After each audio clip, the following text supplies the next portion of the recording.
Hey folks, I'm Mark Ryan. This is Super Review, and today we're going to take a first look at the SeeAudio Yume. But before we do, if you've been meaning to cop one of these high-res placebo pens, still got some available.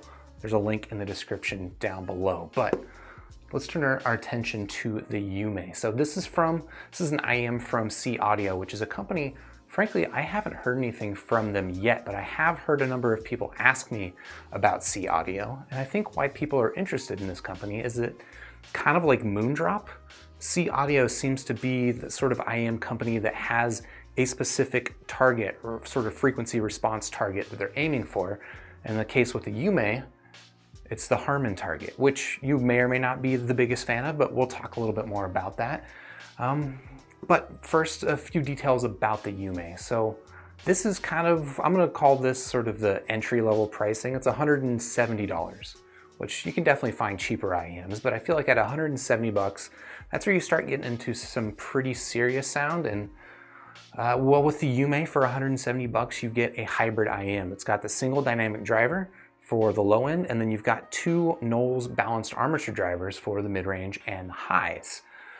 Apart from that, I don't know, I haven't heard this IEM yet. So this is not gonna be a review. This is just gonna be a first look. We're gonna go ahead and crack open the box. We'll see what we get inside. And then I'll give you some sort of early impressions of the fit and the build and stuff like that. But then I also want to put to the test their claim of their frequency response and actually graph it here live for you on the stream. So if you're watching now live and you've got any questions about the Yume that a person who's not listened to it yet could answer, hit me up with those questions in the live chat. At the end of the video, we'll have a little back and forth conversation. And if you're watching and it's not live now, it's because you missed out. Subscribe to the channel, ding the bell. YouTube will let you know next time I'm live, and then we can have a chat. But for now, let's go ahead and take a look at the SeeAudio Yume. That was a very half-assed slide. So, all right, let's do a quick tour of this box, which, you know, like Moondrop, they've got sort of their anime inspiration, which I'm not a hater of,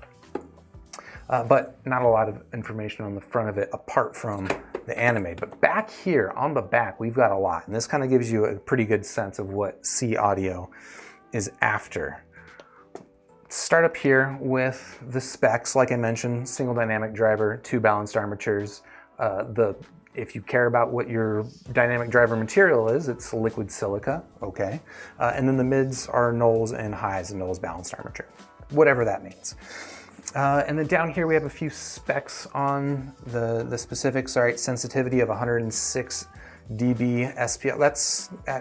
That's about average sensitivity. I would say it's probably not the most sensitive IEM, but it shouldn't have zero problems powering off your smartphone. And then otherwise, not a lot of interest there. Down here, it's kind of interesting. They have a little graph that shows you what they think the distribution of sound is. So it looks like it's got a little bit of lows emphasis, mids are somewhat pulled back, and a lot of highs emphasis. This is a thing that, frankly, I think more manufacturers should do. I find it weird that it's so rare for audio manufacturers to tell you this is what this IEM sounds like. They almost always just kind of leave it up to, I don't know, this one costs more, so it must sound better. But if you're into audio, you know that there's not really just a sort of scale of good to better. There's preferences, and well, SeeAudio is kind of hoping that the Yume here is your preference, but maybe a little bit more specifically. And this is going to take a more trained eye to properly read, but this is the frequency response that they are aiming for here with the Yume. And they talk about it here. This is following the Harman target curve 2020, which is, if you're not familiar with what Harman target is, look, this is just an example of what the frequency response of an IEM or any sort of audio equipment can sound like. And Harman is a company that has basically done some science, we'll put that in quotes, to figure out what is the preferred sound signature. And they've done some research to say that this is a general good average sound signature that most people will prefer. Now, does that mean that this is the best sound signature? Not necessarily. It's going to be down to your personal preference, but frankly, there's not a lot of IEMs that are that explicit about what they're going after, and I actually really appreciate that. So With that in mind, let's go ahead and crack open this box and see what's inside. I'll leave her over there. See through your ears. Actually, so the name SeeAudio, initially I didn't really know what to make of it, but then the idea of seeing through your ears, I was like, oh, that actually makes a lot of sense for an audio company. Especially when we're trying to describe audio, and a lot of the times we end up using visual metaphors. All right, let's see, lots of paperwork. Ooh, let's go ahead and throw this aside real quick and punch in on those stickers. At least I assume those are stickers. Yep, those are definitely stickers. More IEM should come with stickers. It's so simple. Take a look at this. We got some sort of QR code for the QR code enthusiast out there. Go ahead and scan that. Put that aside. What is this? Is this a sticker for the character that's on the front of it? Her name is Rinko. That's actually kind of cool. Moondrop. We gotta catch up. And then I'm imagining a manual of some sort. Yep, that's a lot of stuff that, frankly, I'm not gonna read because who reads the manual? Take a look at the box here. And this is honestly pretty nice packaging for a $170 IEM. Like I mentioned, I call this entry level. This is sort of what you start expecting at this, $100 to $200 entry level range. So let's take a look at, well, let's start with the tips. Pretty decent selection of tips here.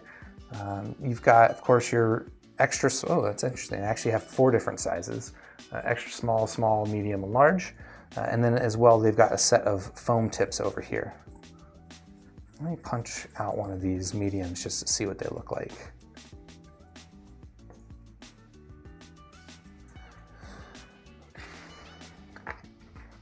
Okay. I'll set these aside for a second. Actually, it's interesting that these foam tips, when you punch in on those, are actually a little bit rounded. A lot of foam tips, in fact, most foam tips are fairly squared off. Here, their foam tips are almost the same shape as their silicone tips. Let's go back to here. We've got that. Nice little carrying case. It seems to be, can't tell if that's a metal or a plastic. It's a little bit cool to the touch, so it does seem to be probably made out of metal of some sort. And then we've got the Yume audio cable wrapped up in here. And on first impression, this is a pretty nice looking cable. Punch in on this. Of course, we've got our preformed ear hooks. We've got 2-pin connectors, which is pretty standard. Which should be easy enough to find replacements for this if you need to, but on first impression, this is actually a pretty nice feeling cable. Honestly, like out of the box, you can see it's not really, doesn't have any memory. It's not especially stiff. It's got a nice, surprisingly pretty good thickness to it. That is not too shabby. And then down here, your standard 3.5 millimeter connector. Let's go ahead and wind this bad boy up with the roadie wrap. And if you aren't familiar with the roadie wrap, check my channel for a video on how to roadie wrap your IEMs. It's definitely worth the effort. Throw that over there, and let's go ahead and pluck out these little guys. The IEMs. Oh my goodness. I need fingernails or something for this. Can I get some help, folks? Folks with fingernails. All right, we got it. We figured it out. Let's pluck that over there. Set this aside and punch in on a SeeAudio Yume, which that's a pretty nice looking IEM there, frankly. In fact, let me go ahead and zoom in on this. Apologize, hopefully this doesn't cause any motion sickness. Do a little refocus test. And if you haven't already vomited, welcome back to Super Review.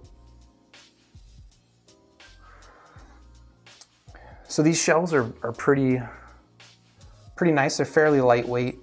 They do appear to be, well, I'm having a hard time telling if it is a solid acrylic or a hollow, because it's a fairly dark shell, but you can see inside. You can see the balanced armatures and the dynamic driver in there. And then shell size, these are a little bit on the compact side versus some other IEMs kind of like this. The nozzle, you can see you've got a screen over the front of it, pretty typical. But otherwise, I don't know. I feel like this is, I haven't put this thing in my ear yet. I have a pretty good feeling about this though, to be honest. Generally, this is a fairly opinionated shape, which can go right or wrong depending on your ear shape. But this appears to be a little bit on the smaller side, right? It's a little bit smaller than something like a Moondrop Blessing. So I don't think I'm likely to have any issues with this thing fitting, at least in terms of size. Let me go ahead and hook this thing up to the cable.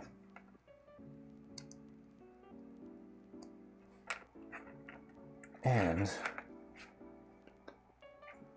there you go. There is your SeeAudio Yume. Let's do a little quick fit test real quick. A quick fit test real quick. How many times can I say the word quick? All right, over the ears, so that's normal. Okay, so the stems are a little bit on the long side, but it's fitting in there fairly deep, and I can say the isolation is pretty strong. Yeah, isolation is pretty strong. Probably a little bit higher, stronger isolation than something like the FeeAudio FH3. Ooh.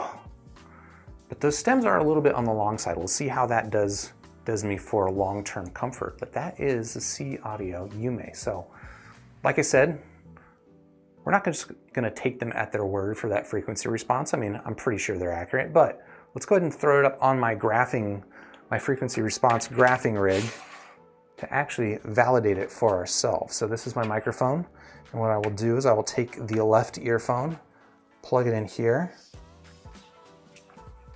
set that aside, plug the business end into my output, and then we'll show you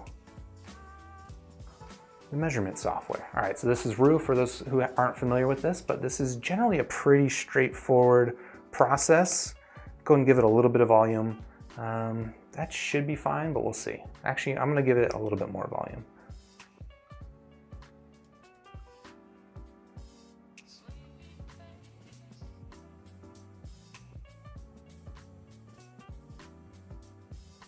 All right, there you go. There's your frequency response of the SeeAudio Yume. And that looks about like what I would expect of a Harman-tuned IEM. So basically, generally what you're looking at in a Harman-tune is a relatively flat mid-range, which you see here. I would say that this bass boost is starting a little bit early for a Harman. Well, I don't know, that's about it. That's about where Harman bass rise starts, but maybe a little bit early for Harman bass rise.